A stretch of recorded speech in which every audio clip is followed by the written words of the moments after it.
Anyone have a birthday today? Yep. Happy birthday. You may be wondering, why am I asking that? Well, I want to show everybody that by simply singing happy birthday, it could save your life. You see, I'm an emergency physician, and I come into contact with thousands of germs every single day, and so does everybody in this room. 60,000 to be exact. Germs are everywhere, silent, invisible, and on everything you touch. They're in this theater. So how can we stay healthy?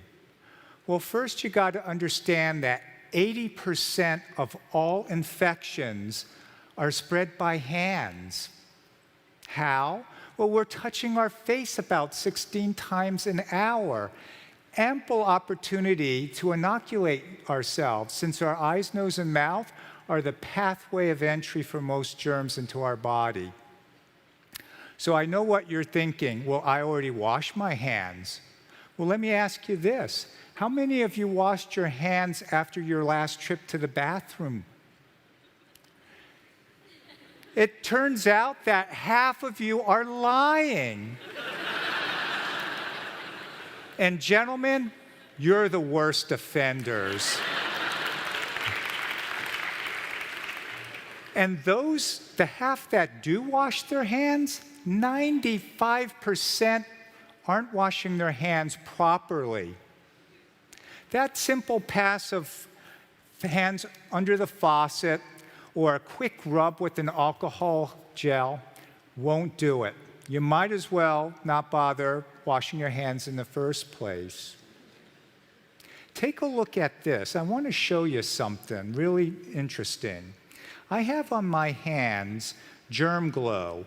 It's a fluorescent microscopic particle that's 5 microns. It simulates germs, and we use it in healthcare to teach germ spread and hand washing. So you can see my hands are lighting up like Times Square at night, right? Germs. So let's take a look at how useful that quick rub under the faucet really is that most of us are doing.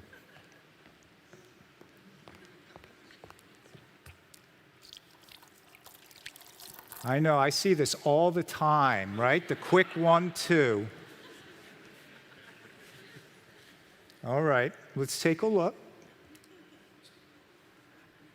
See that? My hands are still fluorescing pretty substantially. I'm still full of germs. Those are not clean hands. You're risking your health, maybe even your life, not to mention getting sick a lot, spreading germs to others, and contributing to antibiotic resistance by not washing your hands properly. And you know, washing your hands properly doesn't make you a germaphobe. It's about leveraging 175 years of science to your advantage to improve your health and well-being. And it's a total misconception to somehow believe that washing your hands properly will somehow weaken your immune system or make you more prone to allergies. Science says differently.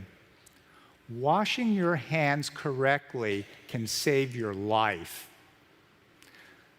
So how do you do it? By singing happy birthday twice, all right? Or rather, soaping up with soap or alcohol rub for the time it takes you to sing happy birthday twice. That's 20 to 30 seconds, the time needed to fully immobilize the germ from your hand and to kill it by disrupting its cellular membrane. Let me show you how you do it.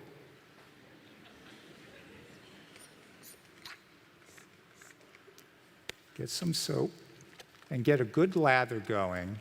Now, everybody does really good on the palms, but they forget to get the back of their hands between their fingers, their cuticles, and their fingernails. Those are places that germs tend to congregate and hide. So that's the first 15 seconds. Can everybody help me with the last 15 by helping me sing happy birthday? Everyone? Happy birthday to you. Happy birthday to you. Happy birthday to you. Happy birthday to you. Shake.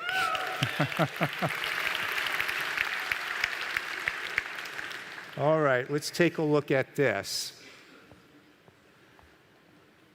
Clean hands, no germs, all right? I know what you're thinking. 30 seconds, is he crazy? Well, I'll tell you what, it sure beats waiting 2 hours in the emergency department waiting to see me when you're sick. How you wash your hands matters. I wash my hands like this, and I can't remember the last time I was sick, even though I work in a very germ-intense environment. You do the same. Soap, happy birthday, healthy. And stop touching your face until you've done so. And here's to another year of health and well-being to everyone. Thank you.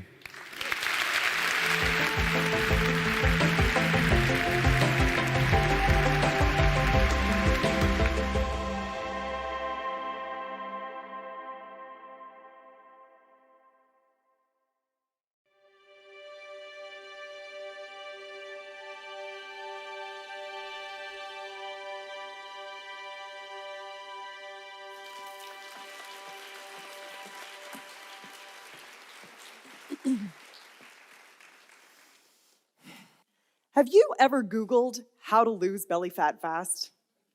I'm just asking because it's one of the top Googled questions of all time. It even ranks higher than how to register to vote, which is an interesting reflection of our priorities. The truth is, we have been distracted by our bellies for a really long time now. 100 years ago, the fashionable strategy to lose your belly fat was to chew your food up to 722 times. It was called Fletcherism, after the self-appointed nutritionist who came up with the idea. And then in the 1950s, there was the Sleeping Beauty diet, in which you were advised just to sleep through mealtimes. Apparently Elvis was a big fan. And then, as horrifyingly recently as 2013, there was the cotton ball diet, in which you soaked cotton balls in liquid and then ate them in order to feel full. Now, I would like to go on the record that as a professional, I am not recommending any of these weight loss strategies. And yes, I'm a professional. I have almost 20 years of experience in the weight loss industry. It's an industry that I don't think should exist. Right now, it's worth about $66 billion. But I have seen evidence of a possible future where queries for belly fat would probably rank around the same as today's queries for scurvy. This could be pretty much a non-issue for most people. Now, I don't have to tell you, this is far from the case today. We are at a point where most of us are overweight.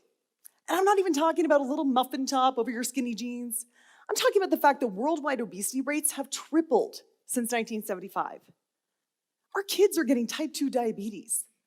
The problem we're trying to solve is real. And so we Google. And we desperately try everything from Atkins to the Zone with a lot of keto and gluten-free in between. And none of that works. I'm sorry if I'm slaying anyone's personal sacred cows here, but the chances of keeping weight off with any of these strategies is dismal. I know this from extensive professional research. And I also know it from personal experience.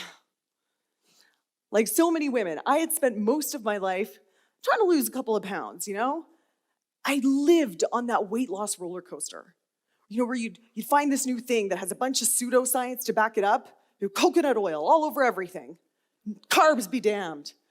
And oh my gosh, it totally works. And so you tell everyone, this is it, this is totally my thing now, and it's not a diet, it's a lifestyle. But then when weekend comes around, you just don't feel like doing that lifestyle. But okay, whatever, you'll pick it up on Monday. And then Monday rolls around, you pick it up, but it's kind of lost its joy. And then Wednesday, it's your friend's birthday, and you gotta celebrate. So then Thursday doesn't count because you hardly slept at all. And then Friday, well, it's the weekend. So, yeah. I rode that weight loss roller coaster like I had a season's pass and I was trying to get my money's worth. I'd have moments where I pat myself on the back for being good about my new low-carb coconut lifestyle, but those moments would start to get fewer and farther between. And then I'd start to get really down on myself as the weight would pile back on. And the only thing that made me feel better was to get excited about the next new thing. It's not about coconut, it's goji berries now. And let me just be clear, there's nothing wrong with coconut or goji berries or even low carb, except that all of these strategies are a very, very costly distraction from what is actually going to make us healthier and happier. So now, let me tell you what I've discovered after 2 decades of work in this field. Are you guys ready for the real secrets to long-term weight loss, health, and vitality? Yeah? Okay. Okay. Eat your vegetables. Move your body. Get enough sleep. Did you take notes? Oh, you already knew that? Of course you knew that. You have always known exactly what you need to do to lose weight. And I don't even mean that in a spiritual, the answer lies within kind of way. I mean, this was covered in kindergarten. And yet, most of us are overweight.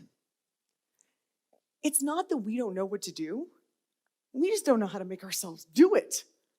That is the real problem, and the one that we can absolutely solve to create a post-weight loss future. Because right now, we try New Year's resolutions, and 80% of us bail on them by February. Even after a heart attack, only 14% of people make any kind of lasting changes around fitness or nutrition. And it's not that we don't try. We try, discipline. We come up with really strict rules about what we can and we can't eat. We try motivation. We pin pictures of the abs that we are totally gonna sculpt. And we try sheer willpower, buying jeans that are just a little bit too small. They kind of give us a wedgie, but we swear they will fit soon. It's exhausting.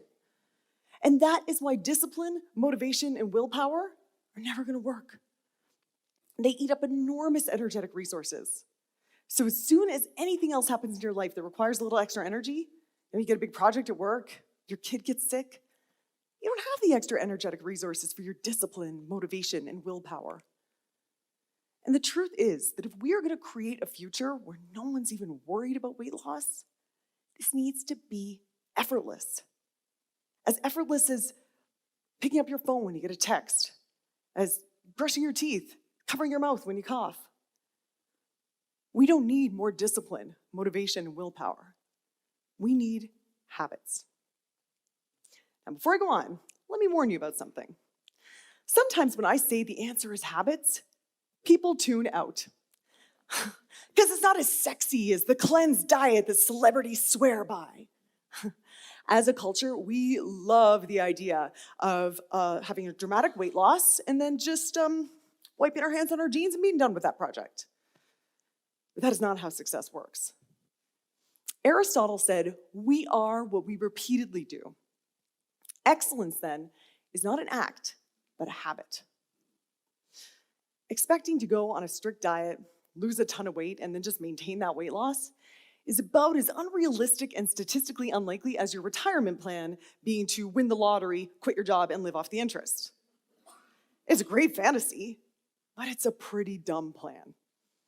Having good habits is the equivalent of a sensible financial plan where you save a little bit every month and then let the compound interest do its job. If you don't think compound interest is sexy, let me remind you, it works without you having to think about it. And that is why habits are the key. Habits are routines that your brain has put on autopilot. They require no effort. Think of all the habits you currently have in your life and what a pain in the butt they are. Any coffee drinkers in the house? Yeah. Did you have to discipline yourself to have your coffee this morning exactly the way you like it? Did you have to get motivated to put your seatbelt on in the car on the way over here? Yeah. There are estimates that about 40 to 45% of our actions are habits that we don't even think about. And just in case you don't have a PhD in fractions, that is a lot of your life. And here is the exciting discovery that I've made and how we can absolutely create a post-weight loss future. We have the power to engineer these automatic habits consciously. When I discovered this and finally started applying it to myself, it was like I got the user's manual for myself.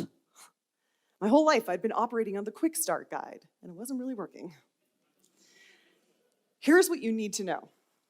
The formation of a habit happens in 3 parts. So first, you have the trigger. This is what sets you off. It could be anything. It could be a person, the time of day, an emotional state. And then you have the behavior. This is the actual habit. This could be pouring yourself a glass of wine with dinner, or it could be lacing up your runners to go for a run. Then you have the reward. So this is the positive feeling you get every time you do that behavior. So this trigger behavior reward sequence is known as the habit loop.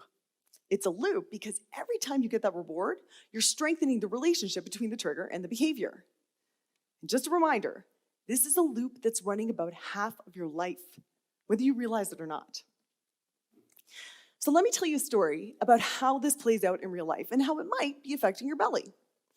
So the other day, my friend Laura said to me, I've been really trying to eat healthy and lose weight, but just today was so stressful and I just wanted something quick, so I just threw a frozen pizza in the oven.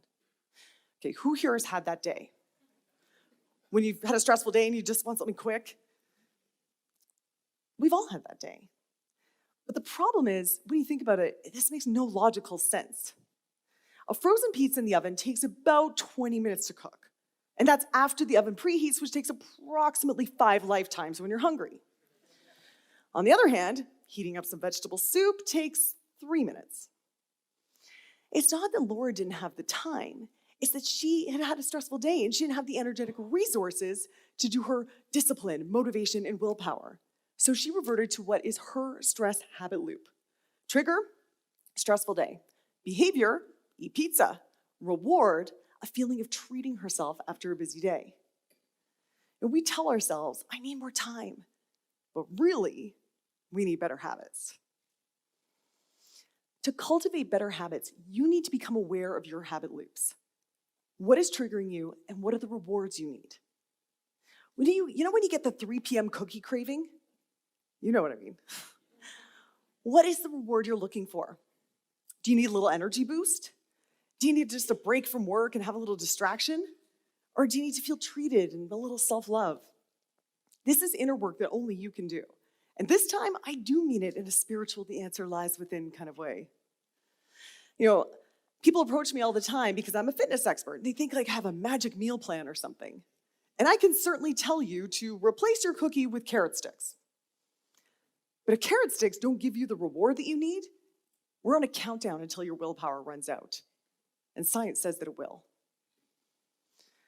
To cultivate your own habits requires radical personal responsibility. It means you can no longer outsource your health to the latest diet trend or some expert. It means you need to take the personal responsibility of understanding your triggers and your rewards, rather than just chomping on carrot sticks because some trainer told you to. It's a responsibility, but it is also enormously empowering. When you realize and you accept you don't need any more time, you don't need any more trainer expertise, and you don't need any more discipline, motivation, and willpower, then you are in control of your health and your belly and your life. Aristotle said, we are what we repeatedly do. Our habits become our identity. There is an identity that is available and waiting for each of us that is the fittest, healthiest, happiest version of ourselves.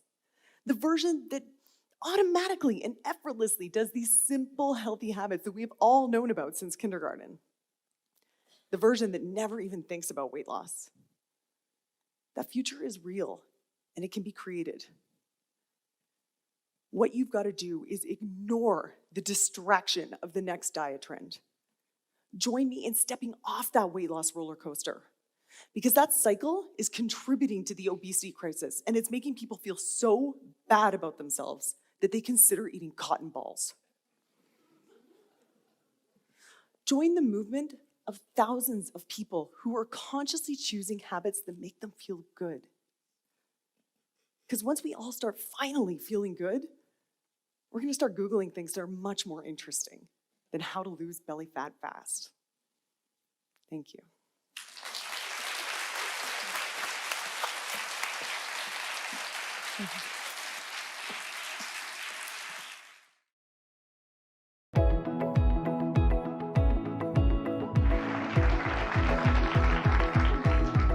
So the amount of money that we spend on healthcare every year is almost inconceivable.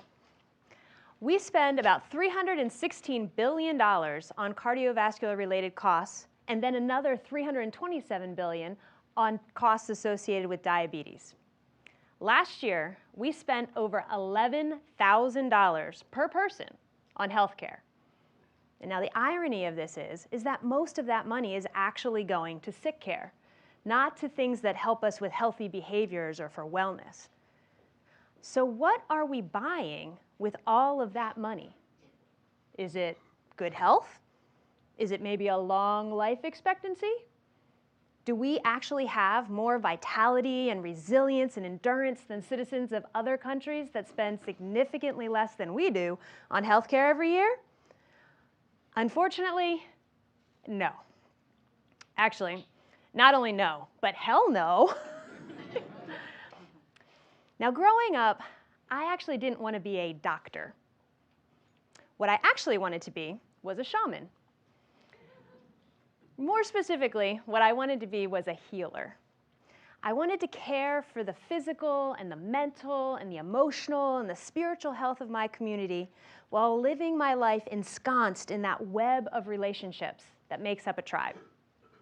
Now, you may not be surprised that shaman was not a career path that was listed in my high school guidance counselor's college catalogs. So, I decided to choose medicine instead. And I thought that becoming a family doc would be the most modern path to serving my community as a healer. But I had no idea what I was getting myself into. Now, it might surprise you to know that only about 20% of the health outcomes here in the United States are directly related to the clinical care that we receive. So that's like the quality of the doctors and the nurses and the medical facilities we can access.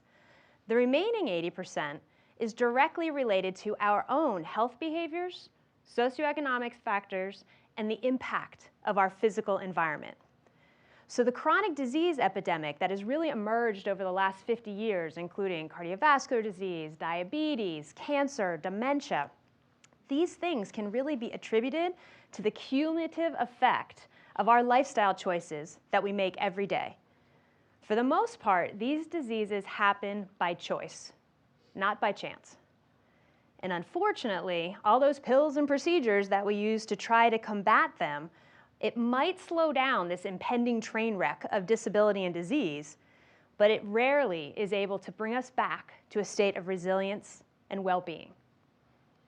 But what if we could change the game? What if we could create a new paradigm, something that actually brings us both a long health span and a long lifespan? Well, I studied hard in medical school, and I learned many things. I met brilliant clinicians. I devoured cutting-edge research studies. I experienced the joy of delivering babies. And I also found that peace and solace are possible, even for those that are dying, if someone has time to sit and breathe and just be there for the experience with them. So I found a quote during medical school that I felt distilled this essence of being a healer. And it said, "To cure sometimes, to relieve often, but to comfort always." And so I chose that as my creed. And I absorbed everything that I could from the late 20th century Western medical paradigm. I memorized things about pharmacology and physiology and pathology, microbiology. I learned all these evidence-based guidelines for treating hypertension and heart disease and high cholesterol and diabetes. I eventually became a practicing physician with my own panel of wonderful patients, forced by the system to spend 15 minutes or less with each of them, but still finding my purpose in trying to live that creed. Cure sometimes, relieve often, but comfort always. But unfortunately, I began to see that the medical paradigm that I had been trained in and practiced was not working. I cared for many children who struggled with obesity and had very poor cardiovascular fitness, so much so that they could not even run one lap around a gym without getting out of breath. And I could see that they were already well on their way to a lifetime of chronic disease just because of the lifestyle choices and social norms that were surrounding them. So coming to see me once a year for their well child check and being told, drink less sweetened beverages, eat more fruits and vegetables, participate in active play for 60 minutes a day. Well, this was completely ineffective. I mean, especially compared to the tsunami of competing messages that they were exposed to every day in our society, asking them and urging them to eat more sugary, sweet, salty foods, to exercise less, and to consume as much digital entertainment as possible. I kind of felt like I was trying to prevent an avalanche from burying them by flicking cotton balls at it, which is basically an exercise in futility. And how about their parents? Well, following evidence-based guidelines on how to treat my patients' hypertension and diabetes and heart disease did not reverse these problems. I frequently found that I needed to either increase their medications or maybe even add additional new pills to try to combat the stubbornly rising blood pressure and blood sugar and chest pain. The pills and procedures that I had been taught were the gold standard for maintaining and improving health had failed. So I became discontented. Actually, in the medical vernacular, I reached my puke point. So I felt like there had to be a better way to nurture well-being and reverse disease. And being a science geek, I decided to take a deep dive into the medical literature and hope that I could find some answers there. So one of the most inspiring and impactful studies that I have ever read was done back in 2009, and it evaluated 4 simple lifestyle factors. 1, does a person have a BMI less than 30, which means they're not classified as obese? 2, do they smoke? 3, do they participate in at least 3.5 hours a week of physical activity? So that's like 30 minutes a day. And we are not talking about running marathons here. This is just getting your body moving enough to get your heart rate up into that light to moderate activity zone.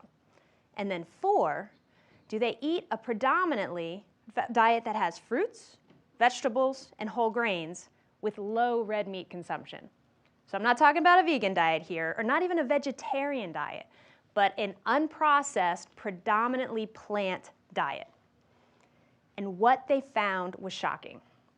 So for the people that actually could follow all 4 of those lifestyle factors, they were rewarded with a decrease of risk of disease, any chronic disease, by 80%. And we're talking about anything, heart disease, cancer, diabetes, stroke, all of that, decreased risk, 80%. I mean, for me as a doctor, that is mind-blowing. If we had something like a pill that had that type of efficacy, I'd be prescribing it for all of you guys by the time you were 30. We have nothing in our pharmaceutical or in our surgical armamentarium that comes close to decreasing the risk of chronic disease by 80%. So for me, this was like finding out that there is a longevity jackpot out there with all of our names on it. I mean, this is great news. So I quickly looked up how many Americans can actually hit all 4 of those lifestyle factors. And I found, you guys ready for it? 2.7%. Yes. So we have documented evidence of therapeutic lifestyle behaviors that can change the trajectory of the chronic disease epidemic in our society, and less than 3% of Americans are benefiting from those habits. Inconceivable, right? I mean, but why? Why is that? Well, if we know that lifestyle choices have such a dramatic impact on our health outcomes, why do we have such a dismally low percentage of people actively engaged in those health habits? Well, it turns out that lifestyle choices are contagious in a very similar way to a virus. So we are likely to pursue the same types of habits and activities that those who are around us are also engaged in. So for example, if you hang out with people that like to go for hikes on the weekend, and maybe they share plant-based potlucks, you are likely to be doing those sort of activities too. Conversely, if you hang out with people that are spending a whole lot of time in front of screens and they're having a lot of sort of junky convenience food and sugary snacks and maybe not prioritizing sleep, you are less likely to be focused on exercise, healthy food, and sleep in your life as well. This is the power of social nudges, which means that most people in a group will follow along with what the rest of the group is doing. And if you combine that with the predominant choice architecture of our environment, you have a 1-2 punch that really affects the choices that are made. So choice architecture actually is more about what is the default option in any particular situation. And it can have a huge impact on the outcome of that situation. So for example, there were theater goers in a Chicago movie theater that were all given free buckets of stale popcorn. Those that were given large buckets of stale popcorn actually ate 50% more popcorn than those who were given medium buckets, even though both groups said it did not taste good. So, just having a large bucket in front of you while you're watching a movie caused these people to eat significantly more popcorn, even though they didn't really like it. Unfortunately, having more of anything in front of us makes us more likely to eat a lot of that thing. So, how can we think about crafting our community choice architecture and our social nudges to be able to create the healthier, happier lives that create longevity and well-being? Well, it turns out that there are places in the world where such social nudges and choice architecture add up to a phenomenon called the blue zones. So in the blue zones, these are hot spots of longevity. They are places in the world that have the highest percentage of centenarians on the planet. Now in the blue zones, people not only live uncommonly long lives, but they remain healthy and active and vital members of their community while spending very little on healthcare. So when the blue zones were first discovered, researchers traveled to those areas to try to find out what is going on. They were really kind of looking for this fountain of youth, hopefully something that they could replicate in other parts of the world. So they studied the people, the food, the water sources, and the kind of cultural rhythm of the inhabitants' lives. And what they found is that the magic bullet is not something you can turn into a supplement or to a pharmaceutical. It turns out it's all about the lifestyle choices that are part of the social fabric of these communities' lives. And these habits can be distilled down to the way they move, what they eat, how they handle stress, and whether or not they feel a sense of belonging or purpose. So social nudges and choice architecture in these blue zones add up to a sort of way of feeling like that the default is to have decreased risk of disease and increased habits that are going to increase well-being. That's their default.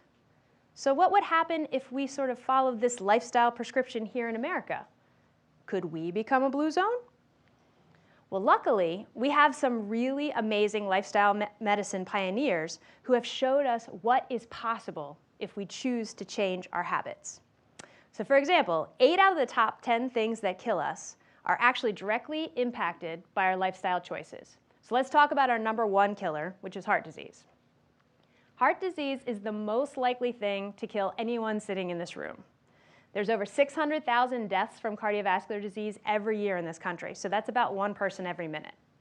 We know that healthy diet, regular physical activity, stress management, restorative sleep, social connection, avoiding tobacco, all of those things are really powerful preventive strategies. But what about if you already have heart disease? Well, it turns out that patients who have severe heart disease who have been put on a low-fat, whole food, plant-based diet can show increases in their blood flow that makes their symptoms disappear. How long does it take for this transformation to occur? 3 weeks. That's right. People who had been told that they were out of options had significant improvement in their symptoms and in objective measurements of blood flow in just 3 weeks on a dietary lifestyle therapy. So how about diabetes? turns out that using as a as medicine approach to type 2 diabetes shows similarly dramatic results. So they took a bunch of men who had type 2 diabetes that were requiring daily insulin injections, and they admitted them to the hospital. They put them on a low-fat, whole food, plant-based diet, and they fed them this diet so that it was weight maintaining. So that meant they weighed them every day, and if they showed signs of losing weight, they made them eat even more food. So what happened to them? Turns out that the insulin requirements of the group decreased by 60%. And over half of the men were able to stop their insulin injections entirely. Their blood sugar normalized, despite losing no weight and having had diabetes for years. So how long did it take, for these astonishing results to happen? Do you think it was months? 16 days. It took only 16 days of having a whole food, plant-based diet for their bodies to start to transform and to begin that healing process. So the good news is our community doesn't need to wait for a new study or a new pill. We can start tackling our chronic epidemic of chronic disease right now with tools that we already know to be effective. Food, physical activity, social connection, stress reduction, restorative sleep. We can create our neighborhoods, our schools, and our workplaces to nudge us into the type of choices that will nourish us instead of causing us damage. I am the co-founder of a foundation whose mission is to make the healthy choice the easy choice. We call it our Healthy Neighborhood Immersion Strategy, and it has things including healthy lifestyle programs and garden as a classroom in the schools. It also has hands-on plant-based cooking classes in community settings, helping families to experience trying new ingredients and the foods that will most nourish their health. We also have improved access to the nutrient-dense produce that we all need through the Eat Real Food mobile market and our local corner stores, which also supports local farmers. And we also have intensive therapeutic lifestyle change interventions that support and encourage patients to make those new habits that will lead to better health. So by leveraging strong relationships in the community to encourage change towards healthier social nudges and choice architecture, we hope to see a shift towards these beneficial lifestyle habits that will reach what we call an effective therapeutic dose. So in the same way that if you give somebody a medication at too low of a dose to cure, if you're just giving education and advice and it's only intermittent, that's insufficient. You need to nurture these ongoing relationships with frequent contact and removing the barriers to the healthy lifestyle choices. That is the most effective way to reach that optimal therapeutic dose that's required for positive change. And the relationship aspect of lifestyle change is crucial. Becoming a part of the fabric of a neighborhood or a family, that's what builds trust. And then trust opens the door for conversations about choices. And we can all be a part of that conversation, helping each other to shift our social norms and our environment so we have the best choices to achieve our long-term health. The power to achieve a long health span and a long lifespan that is full of vitality and purpose is really within our own hands. We don't need to wait for a new wonder drug or some sort of high-tech medical procedure. The power is in the relationships that we nurture, the food that we eat, the way that we move and sleep, the community culture that we create, and the social nudges with which we surround ourselves. We can make the healthy choice the easy choice, both for us and for our children. So the choice is ours, and the impact will be truly extraordinary. Thank you.